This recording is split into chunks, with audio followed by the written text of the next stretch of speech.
All right, welcome once again to the Nobody Cares podcast. I lost track of the number of episodes we're on because it's 14. Is it 14? Yes. Dang, I'm gonna have to change the title. Since we're number one, we can say it's episode 100. 100. I saw some podcast that was like podcast 458 the other day, and I was wondering, I'm like, damn, you have a lot of time on your hands, or did you make that up? You know, like when you ordered checks, back when you ordered checks, Oh, yeah. you can just assign a random number. Like we're episode 1052. Do you remember people would not take, like, if you had a check number lower than like 100, they wouldn't take your check, right? I recall, this? yes. Do you remember this? They were like, sorry, I can't check. can't take your number 3. So everybody just start my checks at 101. just start my checks at 10,000. I wrote a lot of checks. I write a lot, spending that money. I'm Casey Peterson. I'm John Andrews. I'm Mike Frazier. All right, so today I'm pretty excited about this topic today because I think it's relevant to the business that we are in. So I don't know if you've been following the ongoing antagonism between Spotify and Apple, but it's getting pretty heated. Spotify. Well, The Verge actually, and I'll put the link in the show notes, has a handy dandy timeline that you can look through. But basically, Spotify is suing Apple for antitrust in the EU, which is typically a little stricter on such things in the US. And since they're not actually building any technology, right? We just crack down on old technology. Sue people. So. They're suing them in the EU, claiming unfair practices. This is basically over Apple's 30% cut in the iTunes store. And Apple fired back, basically said, Spotify, you would be nothing if it weren't for the Apple App Store. And Wow. Spotify came back to that and said, called them a monopoly. So that's like a tech company playground fight. It is, man. right. They're gonna go at it in the dirt. I like it. So I think both sides have points. I mean, at Photofy, obviously we think about the 30%. 30% cut is a large cut of cash that you have to factor into your pricing model. But there are benefits to the 30% cut, right? Yeah. So and there are obviously benefits for Spotify as well. I mean, I think Netflix, I think, kind of precipitated all this when it left all forms of Apple payment. You have to go to Netflix.com. Apple now requires you can't even link to or tell people where to go to get a subscription to your product anymore inside of an app. So they're cracking down in response to that. So first of all, is Apple a monopoly? I think that's the main thing we should. I think you can make a case pro or against. What do you think, Mike? I don't think they're a monopoly. I think they're just a really good company, and they make really good products, and they're just really good at like seeing what the future, what users want. I usually side with Apple, but I love Spotify.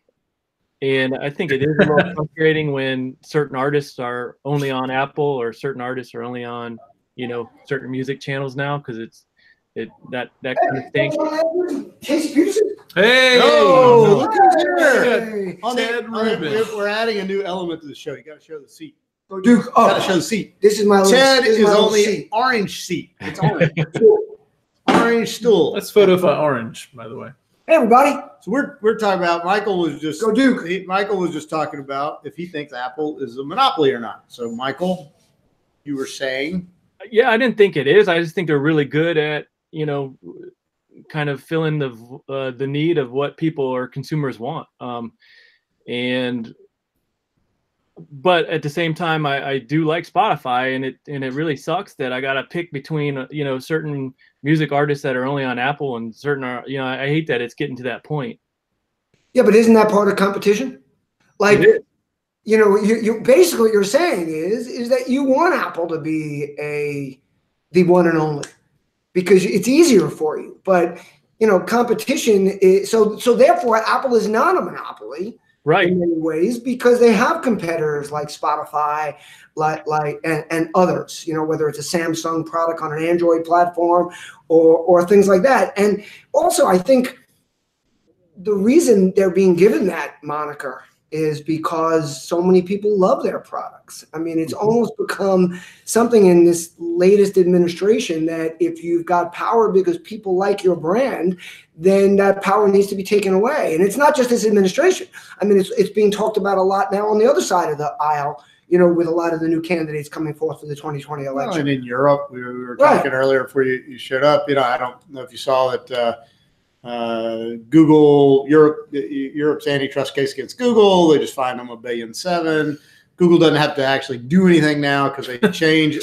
but I mean, they're just shaking them down. Well, they changed they changed whatever they're complaining about. They changed whatever they're complaining about that time, 3 years ago. But they'll find something else because Google is another company. Is Google? You know, I hear people talking about Google being in a monopoly, but I don't use Google for all my search or all the things that I find. But I agree, we do have to pay attention to these things. And we need to be careful about where these things go. But I also hear talk, and I'm sure you guys hear it, and a lot of this now is coming from, again, the election coming up in the Democratic side of the aisle, that a lot of these companies don't allow competition for small businesses. But I actually beg to differ. I think they're enabling a lot of small businesses. So I think that's the balance with this. So Apple obviously has competition from Android, obviously has competition from other platforms, but on the Apple platform, they only have one way to pay. They only have the App Store, but they're enabling visibility and basically free marketing in ways to a lot of businesses that would never make money anywhere else. Their damn platform. And to Apple's point in the playground fight, Spotify wouldn't be anything, probably. It would be nothing. Without it would be a blip on the radar without Apple. I think they're enabling a lot, and they're empowering a lot of small businesses, especially small businesses, because the small little guy has trouble getting distribution. I mean, look at the Amazon platform. It's another thing. You know, this is empowering a lot of small businesses to be able to sell their products without having to have the infrastructure that they needed at other times to compete with bigger businesses. So, Mike, you pay for Spotify? I do. I'm on the family plan. Do you have Apple? Do you have Apple Music? I did for a while, but I just like the user interface, and it seemed to have more songs on Spotify. That's the only reason why I went solely with Spotify. I'm Spotify and Amazon now. Oh, and it works awesome with Alexa.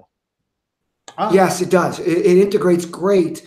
You know, but of course, they're always kind of pushing you to the Amazon platform on Alexa because you hear that's not available here or Amazon doesn't have it. But I've found that I don't have to upgrade on Amazon because I have Spotify attached to it, and almost anything that Amazon doesn't offer, I can find on Spotify. What do you use?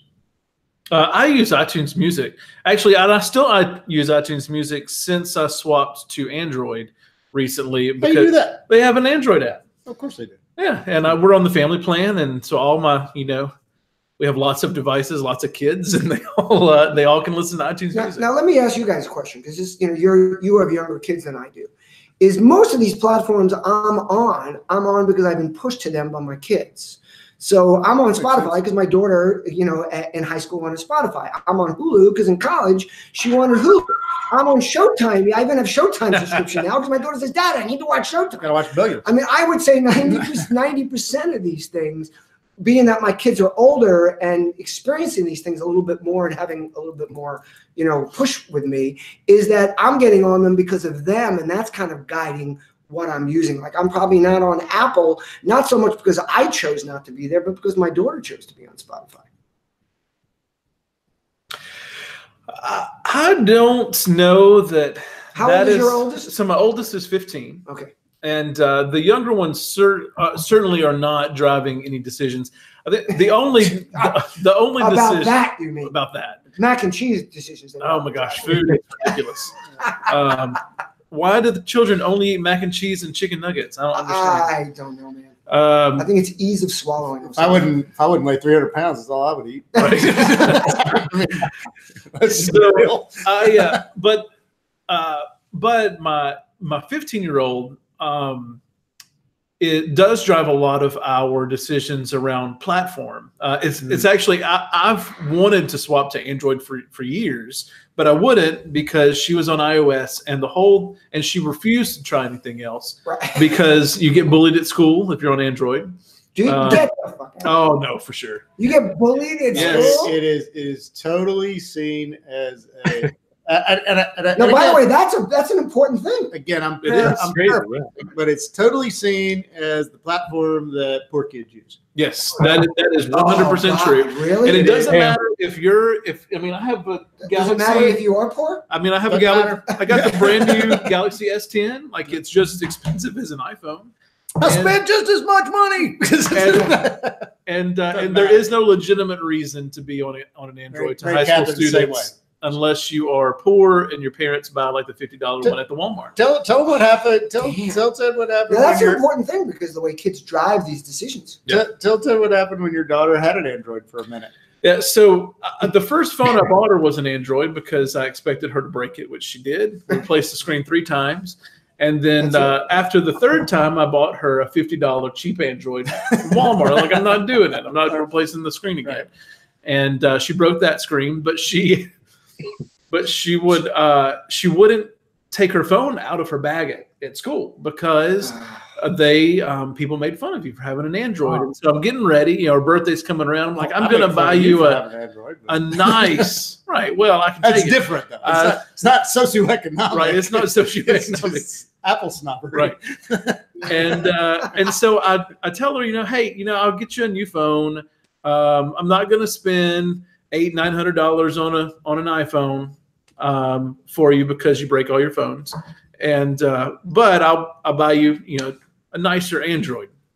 And she says it doesn't matter. I'll just keep the $50 one I have because I'm just going to leave it in my backpack. I know I was going to see it anyway, right? And you're lucky that you're not a divorced dad because us divorced dads can't get that shit. Right. Because then mom said, "Oh, your dad's just cheap. That's why I won't get it for you." You get all this grief instead of mom going, "I'm sorry, I'm with dad, but you're breaking all your screens." Right. Well, this one I was like, and she's crying and she's telling me that people at school make fun of kids with Androids, so she can't use it. A little bit of manipulation, but I 100% fell for it. But it is true. Bad honesty right there. I like it. It is true though that kids do make fun of other kids who are on Android. Man, it's like that's like when we had Nikes back in the day, and the other kids had Pro Wings, and you kind of look, Pro Wings. Oh. My dad, I forget who it was, like Payless or somebody, and they had this commercial, and it says, "They look like Nikes, but they don't cost as much as Nikes." And my dad would like repeat that in a car, like when we were going somewhere, and he'd give me those shoes, and I'm like, "Dude, you cannot wear Pro." I don't know what it was. My dad bought me copies of everything. No. Now, by the way, just to show how old I am. For me, it was Keds. Well, you know what Keds. Like that, and anybody hear of PF Flyers? No, wait. PF Flyers allow you to run faster. PF Flyers are cool. No, Flyers they are cool. But they weren't then. They weren't then. No, so you know what response that caused to me? When I was 13, I was picking tobacco, so I can make money to buy my own stuff. I had a paper route because my dad took me to buy Adidas. And he says, "What are you, crazy?" And they took me to like the knockoff store, and they got me the ones with the 4 stripes. He's like, "Look, they look exactly the same." Magic marker. No, the same thing happened with Fry boots. Fry boots became really, really hot when I was like I think it was early high school, or it was like 9th or 10th grade. And my dad said, "Listen," he gave me all these projects to do. And if you get this all done and you keep up with your straight A's, all this stuff, I'm going to get you the boots. But of course, he didn't research them because you couldn't go online to see what they were. So we do it. I win. We go shopping, and he's like, "Fuck no! You're crazy. These are just leather boots." And he walks me down the aisle in the mall, and he gets me copies again. And I didn't get real Fry boots until I made enough money to buy them myself. Hey, Mike, what the cool kids wear when you were in high school? What would Mike know about that? Oh, nice. Hey, Mike, I love you. You know what? Cool kids back then wore Michigan Wolverine shit. Ew. Oh, please. Why would you Because do they that? were really good. And How'd you feel about that? and now they all wear Ohio State stuff. So it's really Man, the really cool kids Go in my school wore pony. Oh, really? Pony would high top ponies were the jam.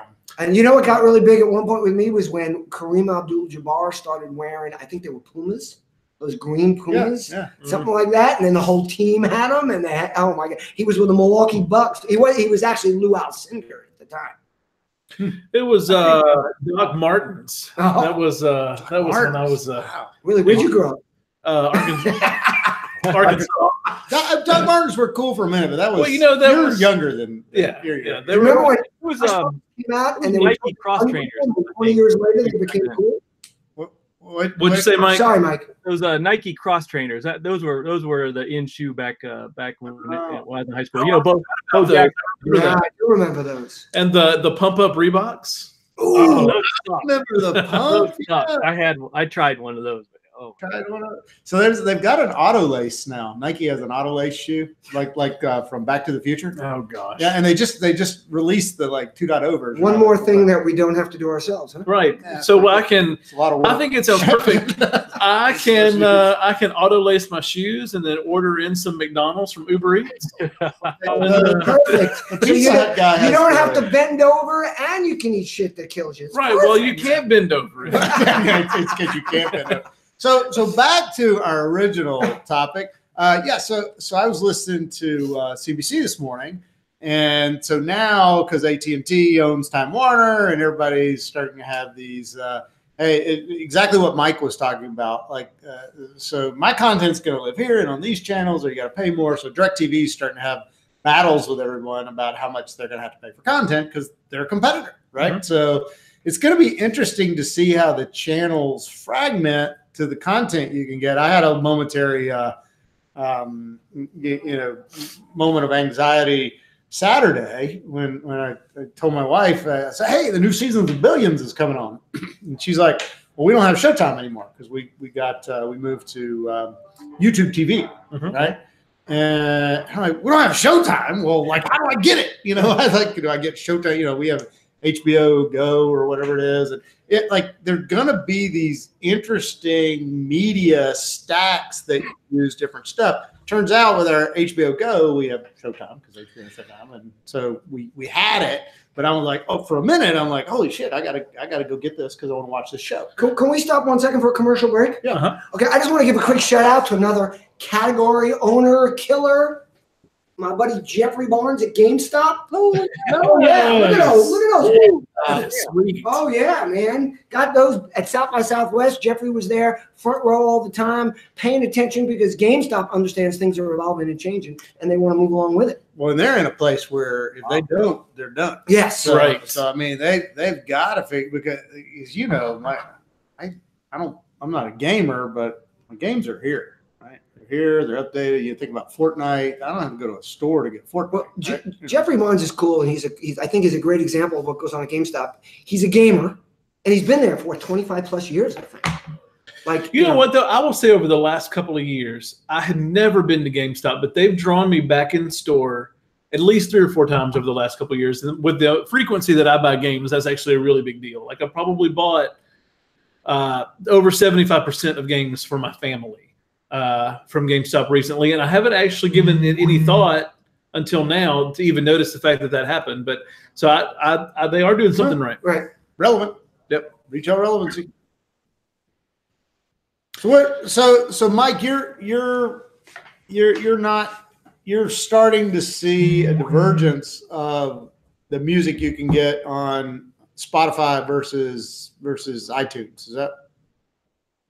Yeah. It's been a couple months since I left Apple, but it just seemed like Spotify to me there was just so much more music, and kind of like what Ted said. But I didn't really think about it, but both my kids are on Spotify, and it's cool to kind of see, if I have Spotify open, I can see what they're on, see what they're listening to, and it's pretty cool community, I think.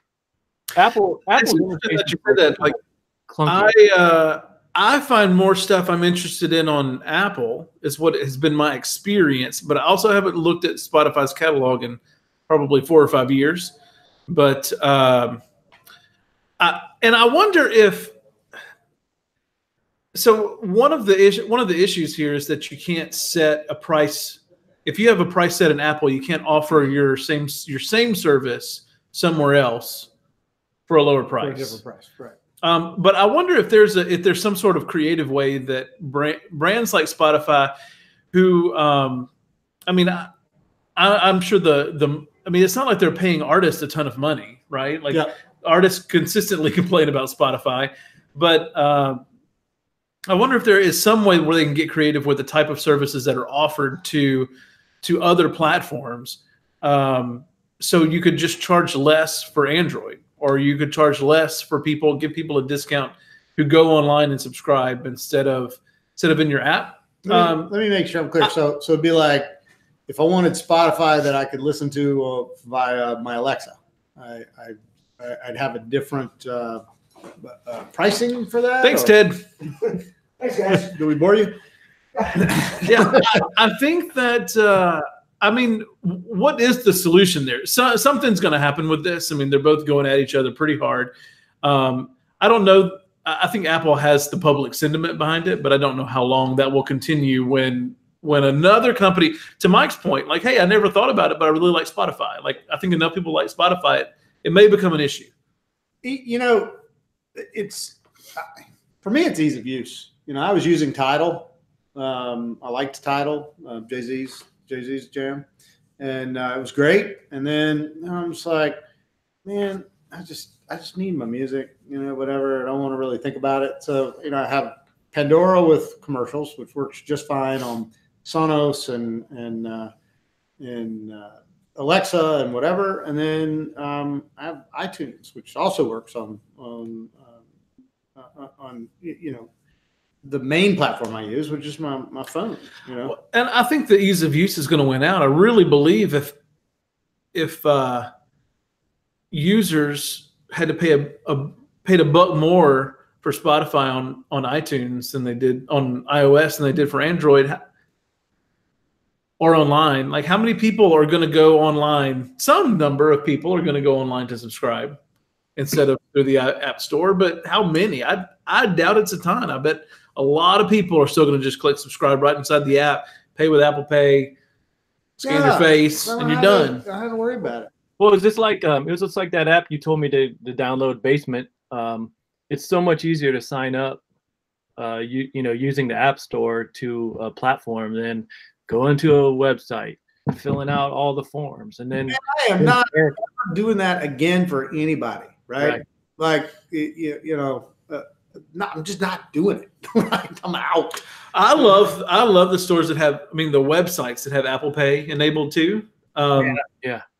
My wife will a lot of times, because she won't use Apple Pay for some reason, I don't understand, but she'll a lot of times find things that she wants to buy on Facebook and that sort of thing, and she's like, "Here, sign up for this for me," and I'll say, "Let me go get my phone." I'll sign up for that because all I got to do is just scan my face and it's done. We should talk about that next week with Instagram now integrating PayPal directly into content. I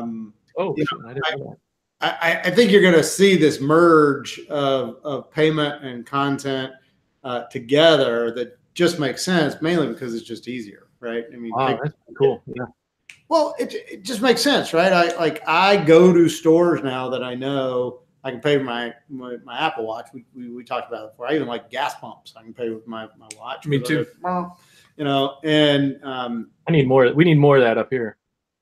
I mean, the dumb terminals now have it integrated, right? Like the lowest common denominator POS terminals have it integrated. I'm like, well, why wouldn't you just use that? It's easy. It goes, you know, directly to the payment source that I want it to. No more scammers on the gas pumps you have to worry about. Right. Skimmers, whatever. And now I just integrate Bitcoin and I'm done. There. Whoa. Yep. Right. Bitcoin. All right. I bought some more Bitcoin this week, Matt. Mike, I've been following you, and actually, all my crypto accounts have been creeping up. So like, as people are still saying, "Oh, the Bitcoin, disaster," I'm like, okay, well, it's up about 15% in the past 3 months. So buy low, sell high. Yeah, you exactly. don't want to buy high. That's right. So to wrap it up, everyone's vote: is Apple a monopoly in this situation? No. Nope. I'd say no, and I actually think that Apple may be the only company, or one of the very few companies that are in a position to check the company that could actually be both of the two companies that could actually end up being monopolies, and that's Amazon and Google. I think those are in a much more monopolistic position than Apple is. But I don't even think those guys are monopolies, right? Because they don't meet the definition of monopoly. Yeah. When I look at Amazon, I go, okay, Amazon's big. Walmart's pretty big too. And if they knew what they were doing with digital, they could really challenge Amazon. Well, and I still think they've got a pretty good. I mean, for sure, they for sure have a great chance. Well, because the integration of shopping is going to be some form of physical, some form of digital, and then the real winners are going to be the people who do all the messy stuff in the middle. So I was talking to Shannon, my wife Shannon has been doing some consulting for a digital company that's in the grocery space, and we were talking this morning about BOPUS, right? BOPUS has become a big trendy word for shopper marketing. BOPUS is buy online, pick up in store, right? Or BORIS, buy online, return in store, whatever. So there's all this stuff that people are going to do, and you're going to do different things at different times, right? Sometimes I want to buy and pick up in store. Sometimes I want to deliver. Sometimes I want to hybrid. Sometimes I want to deliver to work. I don't care. Just make it easy for me to transact and connect. I wonder too if we have entered an age where it's actually I think it's going to be really difficult to prove an antitrust case against Amazon, for instance. I mean, do they use their power to gain more people and kind of suck the air out of a room in certain industries? Sure, but anyone with a website and some funding for ads could come in and find a new business model tomorrow and a new way to compete that no one else has done. And maybe Amazon acquires them, but it's not like they're being shut out. There's no one that's being shut out of an industry. I think if we're looking at antitrust, Facebook is probably the worst one in there because they actually behave in an anti-competitive manner. I don't see Amazon, Apple, or Google behaving in an anti-competitive manner toward anyone. Good competitors, right? I mean, to your point. Hey, yeah, you mentioned Facebook. I'm not voting for anyone that. What? Sorry, go ahead. I said I'm not voting for anyone that starts talking about breaking up, some of our best companies in America right at how they are currently. They should be focusing more on, okay, technology is taking away all these jobs that that we used to be able to do. Now technology is wiping them out. What's going to happen to those people that used to do those jobs? I think that's what they should be focusing on, not breaking up what's working. Well, it's a great point because part of being competitive as a person is you've got to have a skill somebody wants, right? And I think about our industry about marketing. Oh my God! Like if you're still doing the same stuff you were doing 5 years ago, you're not a super valuable marketer today. Right?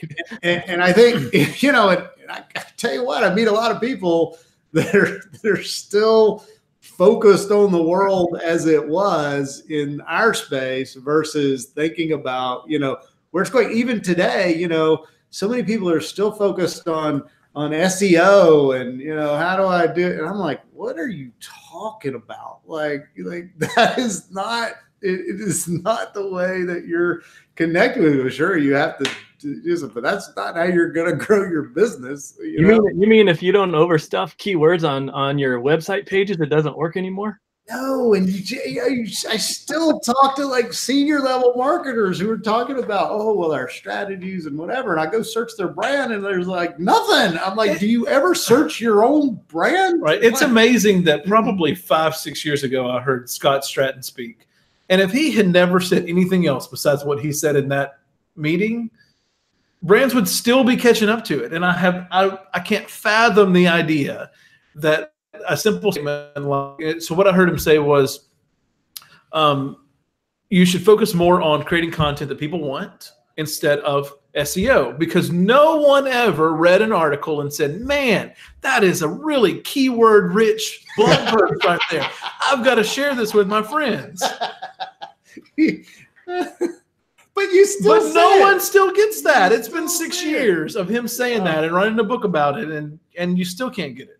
Well, the problem is there's this idea that we're still in this marketing planning environment. I remember when I started as a brand marketer in '97, our planning cycle was like 18 months, right? We'd plan stuff, we'd have TV commercials, we do all this stuff. And I'm like, what's our planning cycle? Casey and I come in this morning and talk about content we're going to produce today, because we need content, what's relevant to our audience, and use a little data of what people have told us. We got a common question on our Facebook page yesterday of a woman asking us, how do I do something? And we're like, well, a lot of people ask us this. Let's make a video. And Casey made a video. I'm like, welcome to marketing 2019. Duh.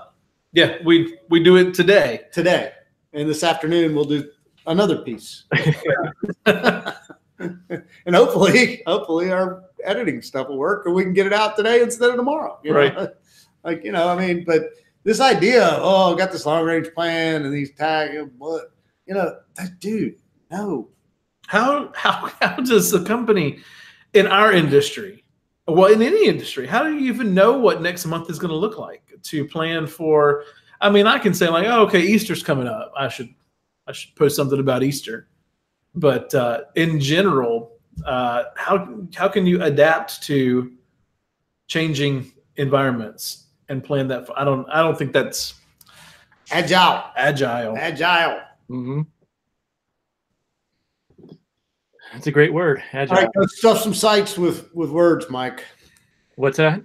I said, go stuff some sites with words. Yeah, I'm done with that, man. Do people still do like the background words is the same color, and Or yeah, if you bold and italicize your keywords, and maybe even underline them.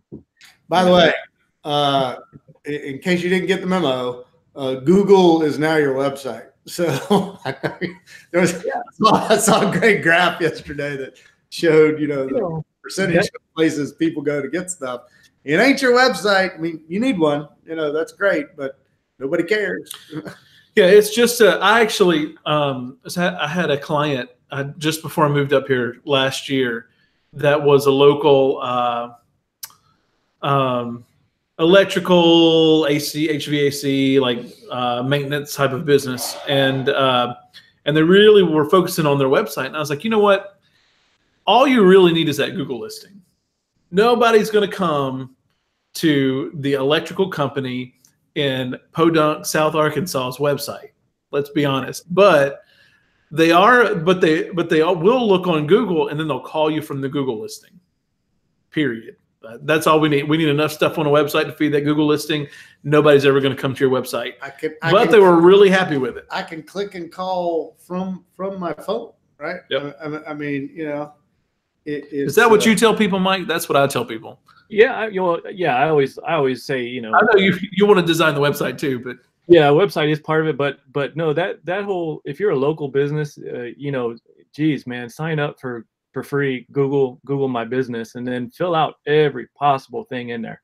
I mean, they even have like a little mini site as part of it where you can post things, and yeah, there you go. So I just searched air conditioning on my phone. You probably can't see that, which is how most people would do it, right? Yeah. All right. So I get 2 ads, another ad. I get the map listing, and then I get Yelp, because Yelp has gotten in the way of that search. I get Home Advisor. Home Advisor's gotten in the way of that search. And finally, the first organic piece I get is service experts, Raleigh HVAC, da da da da da. But it's amazing how many people have gotten between that search, and I'm not clicking on any of that shit. I'm going down to the first organic search I get, or there's videos and there's other kind of stuff. But that, I mean, that's how you, when my air conditioner breaks, that's what everybody is going to do. Yeah, I think those map listings to me that's what I look at. I'm like, oh, okay, this one's nearby. I'm going to click that one first and call it. I love that, and it's great. So I'm on the map listing, right? Yep. And then nearest to me is, we got a lot of air conditioning people near us. Services unlimited heating. We ain't got any heat. They're 4.6 stars. I'm out. They can win that search, man. But I am 2 clicks away from being able to dial them and have them over to our place fix our heat. Yep. Mm-hmm. Yeah, you can read the reviews and see what people are saying. And I mean, obviously, that's a huge factor on this line. The restaurants can even put their menu on there. Like, I hate going to a restaurant on Google Map and not having the menu, or at least some portion of the menu available right there, and having to go all the way to their website and click around. It's super. Everything should be on Google. I'm looking at their menu when I'm sitting at their table. I don't need their menu. Right. Like you have to hand me one. I don't need the big pretty. I don't want that big thing. I want a pretty website. I look at all the pictures on the listings. It's like, I want to see the picture of. I look good. Is it good poutine with like real cheese chunks, or do you just throw some shredded cheese on there? We need cheese curds. So, Mike, tell us real quickly about Basement. Well, I heard about it from you, and it is no filter. You can only pick 20 friends, so it is tight. I like it. I don't have some crazy guy that I went to high school with who's a massive Trump fan beating up anything that I say. So it's kind of noise. It looks like it eliminates the noise. You just have your crazy good friend coworkers. Well, they're Trump fans beating up everything. But I like my good friend coworkers because we could actually have a reasonable conversation, instead of what they heard on Fox News this morning. Gosh. Here's your talking points for the day, Kellyanne said. What her husband said. Oh my God, man! Is that the best Twitter battle in the world going on right now? Right. You gotta love about this. You gotta love your president and a dude involved in a Twitter war. It's a new time. It's 2019. That's where we're at. It's a new time. And that the guy's the husband of one of his advisors. That's a novel or something. What was that? Kevin Nunes cow? Did you hear about that? I saw it trending yesterday. That troll account. I didn't know what it was. What is it? Oh, well, he sued Twitter for $1 kajillion because he's being defamed on Twitter. Oh, I did hear about that. And someone has a fake account of his mom, something like that. Yeah. Kevin Nunes it's Kevin Nunes' cow and Kevin Nunes' mom, right? I love the internet. Yes. Yeah. I especially love that we now have a presidential candidate who was allegedly a hacker in the cult of the dead cow. Trump's a hacker. No, Beto. Oh, Beto's a hacker. Beto's a hacker. Yeah. Whatever. I don't know if you've heard that or not. I did. Then the cult of the dead cow. Until the Democratic field shakes out a little bit, I can't pay attention. I mean, I think even some of my in-laws are running for the Democratic presidential candidate. Like it's just everybody. I thought I saw Peterson on there. Devin Nunes says.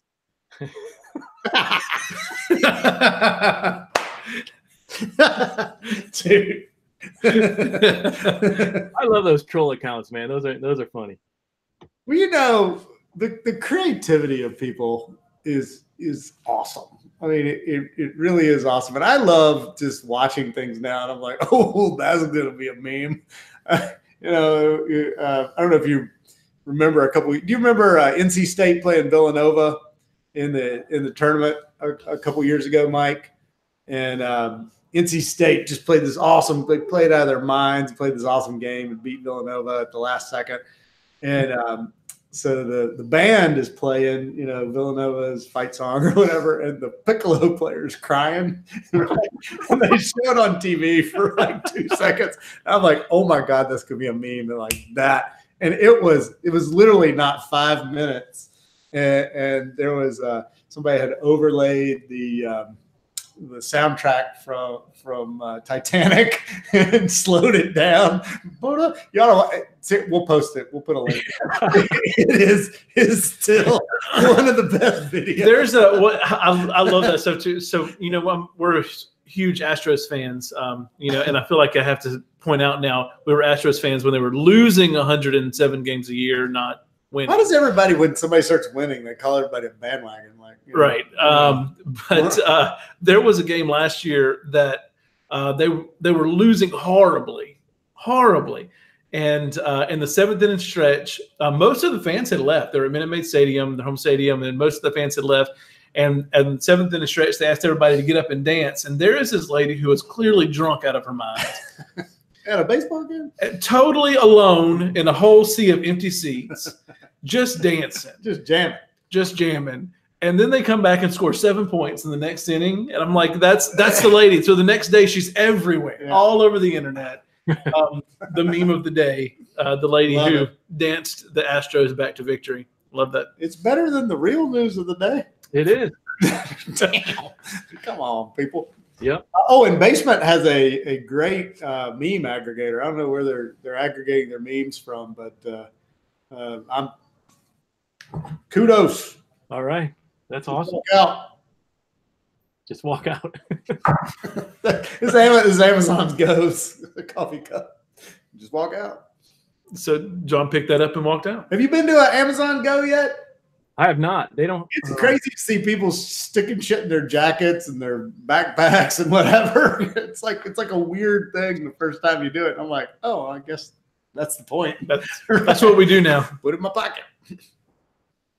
Yeah, I fight with the cashier when I use a cashier. They always want to put everything in plastic bags. I'm like, no. I just carry it. I just carry it.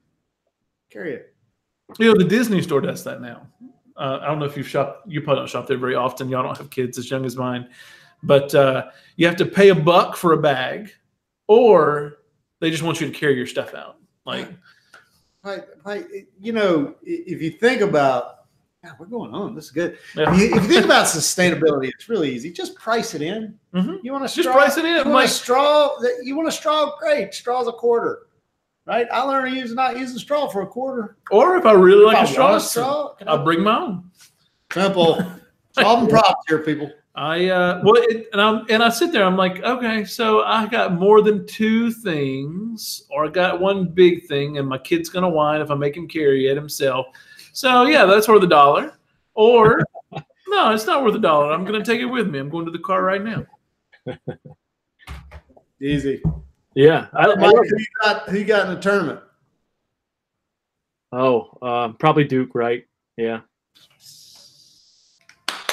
I think it's theirs. I think it's theirs to lose, really. It is theirs. There's a lot of pressure now. Yeah. A lot of pressure. I saw a meme yesterday, speaking of memes, that was basically a bunch of dudes sitting around looking at their papers. Mm-hmm. And it says, March, the season when a whole bunch of men who haven't followed college basketball at all pretend that they have and that they really have an opinion on who's going to win. And you see a guy saying, oh, Duke's going all the way for sure.